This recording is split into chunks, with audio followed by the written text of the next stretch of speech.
तिळांच्या लाडूचा पाक चुकला की लाडू इतके कडक होतात की दातांनी तुटत नाहीत. तर आज ही सोपी ट्रिक वापरा की ज्यामुळे पाक न करता तिळाचे लाडू मऊसूत आणि खुसखुशीत होतात. एका पॅनमध्ये 100 ग्रॅम शेंगदाणे खमंग चाल निघेपर्यंत चांगले भाजून घेतले. आता त्याच पॅनमध्ये 250 ग्रॅम तीळ चांगले तळतळ भाजेपर्यंत खरपूस असे भाजून घेतले. तीळ आणि शेंगदाणे जेवढे आहेत तेवढाच गूळ आपल्याला घ्यायचा आहे. गूळसुद्धा असं चिरून घेतला, म्हणजे 350 ग्रॅम गूळ घेतलेला आहे.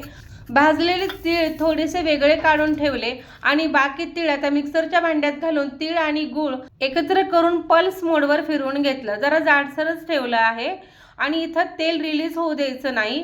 चालू बंद करून हे मिश्रण 2 ते 3 बॅचेसमध्ये फिरवून घेतलं. आता शेंगदाण्याची सालसुद्धा काढून घेतली आणि शेंगदाणे आणि गूळ थोडंसं एकत्र करून परत मिक्सरला फिरवून घेतलं.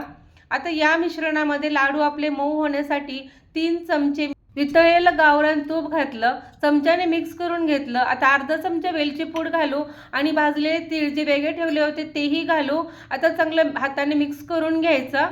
लाडू खाताना टाळ्याला चिटकू नये म्हणून हे मिश्रण थोडंसं जाडसर ठेवलेलं आहे. तर आता मिश्रण कोरडं वाटलं की असं थोडंसं अर्धा मिनिट गॅसवर गरम करायचं. आता मिश्रण थोडंसं ओलसर झालं आहे.